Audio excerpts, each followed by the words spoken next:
This is a reading for Libra. Happy birthday, Libra. This is Palo Santo. But it's also a wish for you for your beautiful solar return. So, enjoy this beautiful time, Libras. Okay.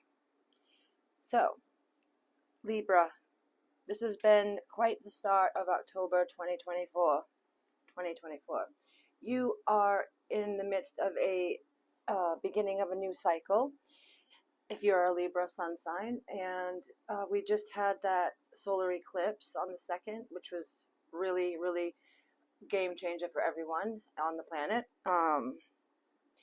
So these times we're in are heavily changeable, so just give yourself some grace and ease. Don't be too hard on yourselves, okay?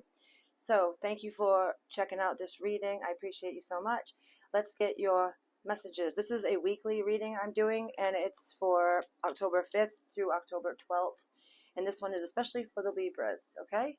Palo Santo is my favorite to get the energy cleansed and just feel sacred in my bones with it. So, in the effort to condense time for you, I pull the crystal spirit card off camera for each sign. So for your messages, Libra, you've got the Aqua Aura Quartz from the Crystal Spirits Oracle. Gorgeous deck. This essential meaning is connecting to the infinite potential, a renewed sense of purpose and wonder and awe. The Earth is only one planet with a solar system within a massive galaxy that itself is a mere speck within a vast universe. How awesome is it to recognize the power we all have when we choose to see ourselves as part of this infinite creation, and when we tap into the universal consciousness that ultimately generates love and guides us with the wisdom of the ages. So, let me just turn that light back on. It went out. The appearance of this crystal as a message for you is to cease your cynicism and worry. Open your heart to the wonder that is your life. How unlikely we all are, and yet we are here. Drink in the magic of life in your body and on this planet, and let yourself be filled with wonderment. Open yourself to healing in its many forms as the conscious universe eternally creates new beginnings and generates abundance. Today is a day to appreciate the magic that is everywhere. So one more time, it's Aqua Aura Quartz. It's so brilliant. I love the rainbow colors of it. It's really precious. And Aqua Aura Quartz is a clear quartz that has been treated with a specialized process, bonding finely powdered gold to its surface. The addition of gold changes the energy of the quartz into something more and very different than the original crystal. Meditation with this crystal soothes the emotions and seems to, on some level, feel sacred, bringing in a feeling of attunement to the upper realms. Feeling of attunement to the upper realms. Great. Awesome. So Libra, I hope that this reading finds you all well. I have this deck here. It's the Hocus Pocus deck. It's the extra large one. It's massive. And I am going to use it for you because it's your birthday. Yeah, I just got it. So it's very beautiful deck. I opened up to the moon here, split the deck on the moon. Alright. So, let's just give it a couple shuffles here. Yeah, good luck, right? It is pretty cool to have extra large deck. It's pretty neat.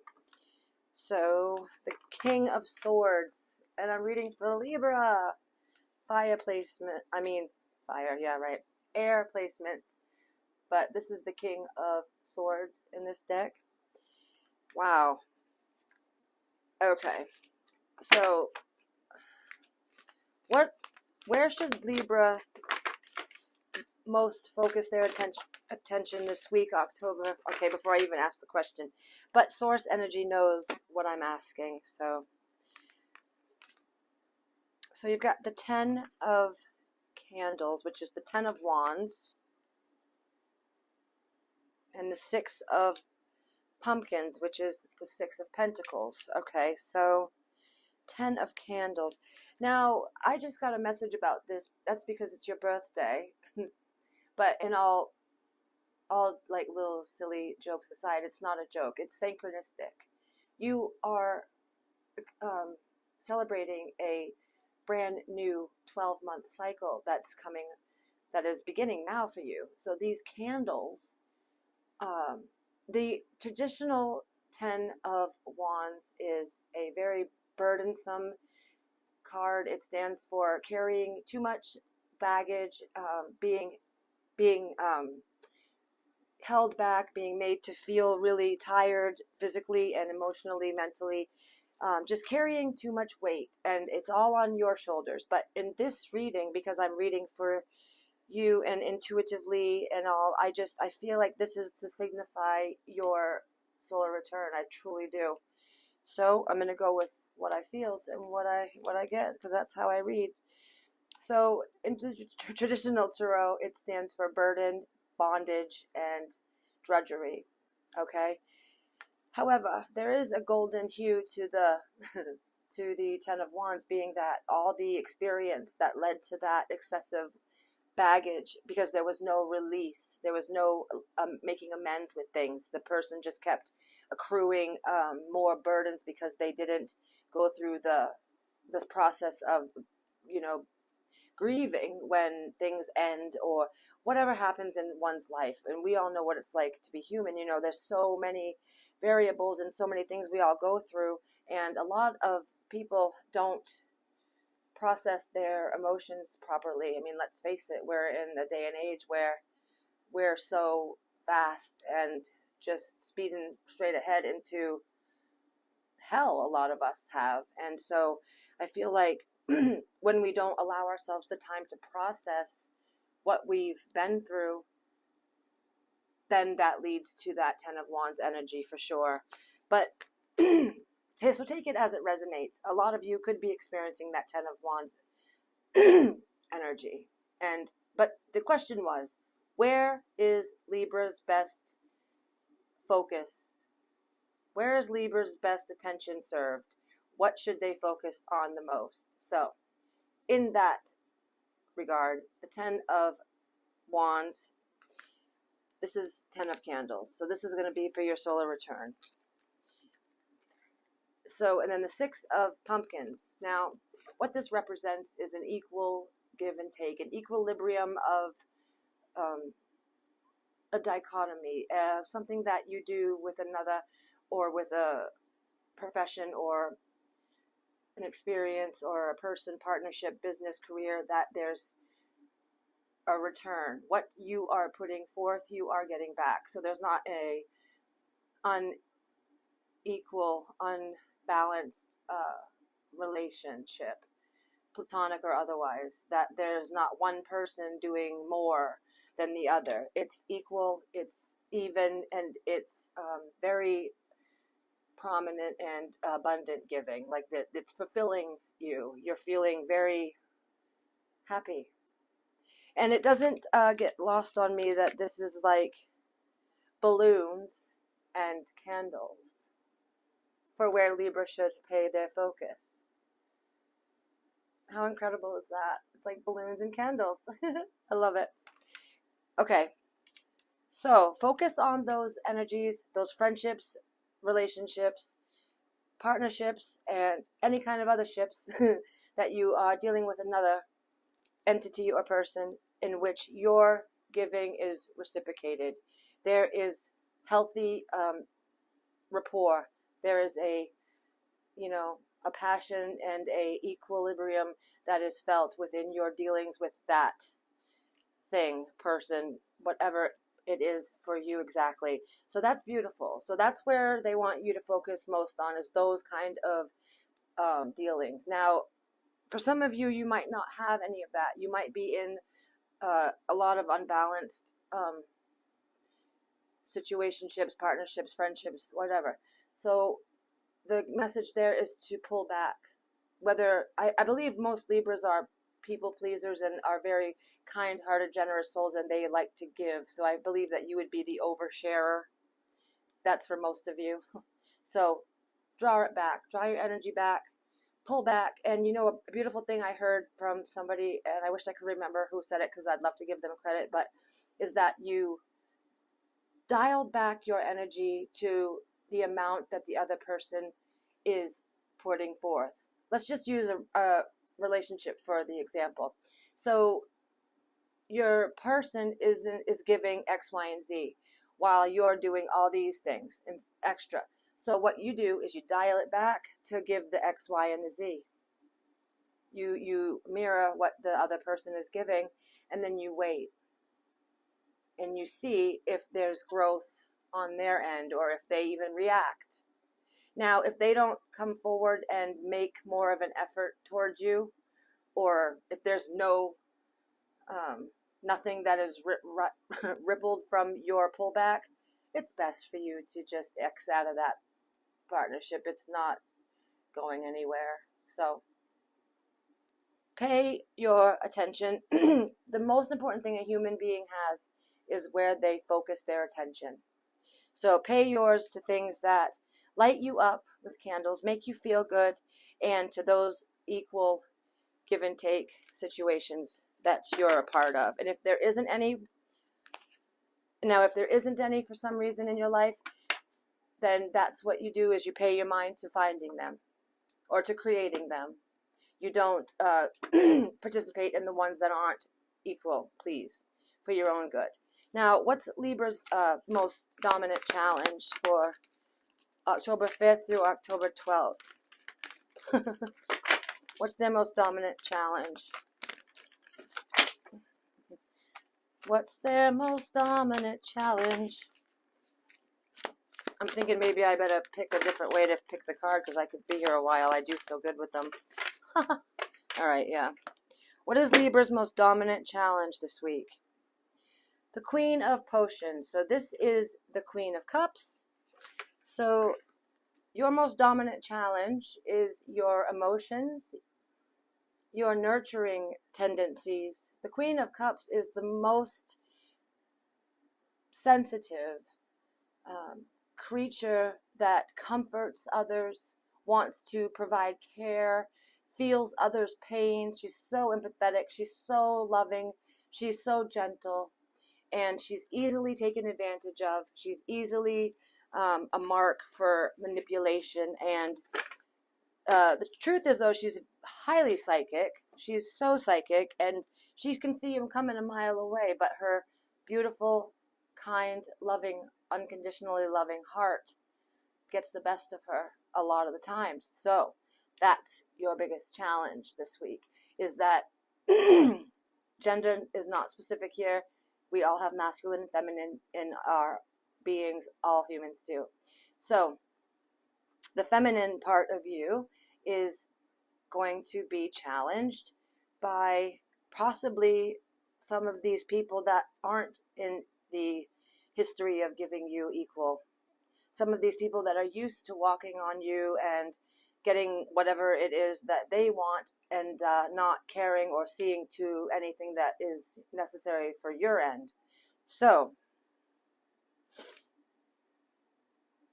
you're being guided to not let your emotional bandwidth create your own demise by continuously pouring into others' cups when there is a drought within you. And that is very much true, especially Libras, people pleasers. Your heart is so big, you love to give. Don't. Just don't. Make a intention at your solar return this season to stop giving so much to others and to start paying that attention to yourself. Now, the 9 of excuse me, the Nine of Wands is underlying the Queen of Cups as your obstacle. The Nine of Wands represents being wounded. It's the wounded healer card in the tarot. It's very much somebody that has been through a ton of hurt, pain, and sorrow, but still shows up, bandages and all, and is still ready to defend and fight if necessary. However, they are very much worn out. They need rest. They need a respite, and they absolutely need to care for themselves. So the Nine of Wands underlying this Queen of Cups tells me that you've been beaten up. You've been through it, okay? And it's going to be different for each of you for like the specifics of this dynamic, whether it was your boyfriend or, you know, this business partner, whatever it may be for each of you. The core truth is the same, that you are beaten down because of your own ability to allow it. You are too caring, too nice to the wrong things. You are being asked to put yourself as number one now and to stop giving to others in this endless need to give love because it feels good and that's who you are. It's not serving you. It's making things awful for your expenditures and your quality of life. This has to stop. You need to take this seriously. Giving to yourself is not a selfish act. It is an absolute must, because unless you are taking care of yourself, then whatever you're giving to others isn't really that much, because what you are isn't being nurtured or cared for or taken any time for. So you need to stop with anybody else's BS, okay? It's time to put down the pity party for others and allow yourself to be important, okay? You're important. Yes, you are. Act like it, okay? You need to put yourself as number one because, hey, it's your life. You are number one. Okay, I love you so much, and I don't mean to speak in harsh terms. I don't think I was. So, what's the last thing for Libra? What is your best attribute to fall on in these times that you'll have to utilize these new tendencies? What can you use as a catalyst of hope and bravery? And the Fool has shown up for you.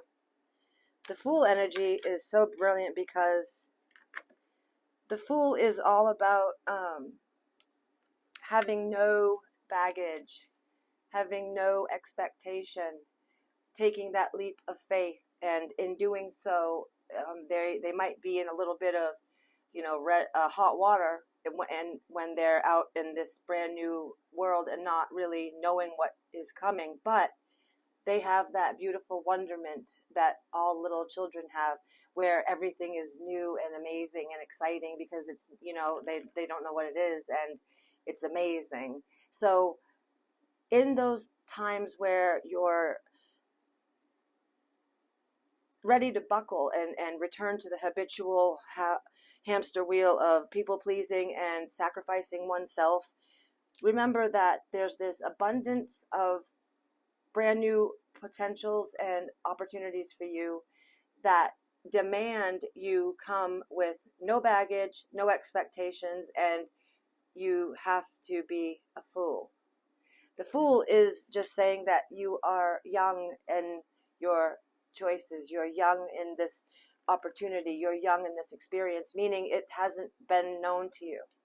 So if you're finding yourself wanting to go towards something that is known and worn and you've done it before, just remember, no, the Fool, the new, the Fool is the 0 card. Okay, it's the very beginning. It's called the Fool's Journey. The hero's journey, my bad. The hero's journey, but the Fool is that hero. Okay? Now, underneath the Fool is the Scorpionic card, which is number 13 in the Major Arcana, and it is the Death card. but it says transformation on here. So that's what you need to remember, is that you're transforming, you're changing, you're under the gorgeous time of renewal, and you're not going to ever be the same Libra that you have been. So in this transformation, you have every right to transform it into anything that you want to be. I can't believe this. And then underneath the transformation Scorpio energy is the Empress, which is ruled by Venus, your ruler. And the Empress is the ultimate receiver of love. She doesn't chase. She doesn't do extra. She's out with nature. She does what fulfills her soul. She's the filler of her own cups. And then she is going about her own business and attracts many things, not just people, but many things in this world that want to also fill her cup. Venetian, aesthetics, beauty, motherly, gorgeous energy. Gosh, Libra, what a beautiful, beautiful read. It's just swelling with feminine gorgeousness, with the Empress, the Queen of Cups, Scorpionic energy, the Fool. Oh man, I love it for you. So this is just for the week, October 5th through October 12th. I just can't even. These readings are so synchronistic, it sometimes still blows my mind. Accept the gifts that the universe gives you. Okay? I love this. Accept the gifts of the universe. Ah, it's so on point, I can't even take it. Let me just bring up this beautiful lady's oracle message, what it means to her. Are you limiting yourself and what, okay, are you limiting yourself and what the universe is trying to bring to you? The universe will bring you all that you desire, but you must be able to accept what it brings. Many of us limit what we can receive because we feel unworthy, or we think that to receive so much would be selfish. Neither is true in the eyes of the universe, which will bring you as much as you allow. It is ultimately abundant, so receiving what you want is in no way limiting others. One way to dispel those beliefs is to contemplate what you think might happen if you did realize your dreams. Do you uncover any anxieties or fears? Do you worry that you're asking too much? Do you imagine your wish, if fulfilled, might cause another injury or pain? Does bringing change into your life make you nervous? If you uncover any beliefs that are contrary or in conflict with your dreams, are you willing to trade them for more supportive ones? The question the universe asks is, how good can you stand it? Because that's as good as it gets. How good can you stand it, Libra? I hope that you guys resonated for this reading, and I love you.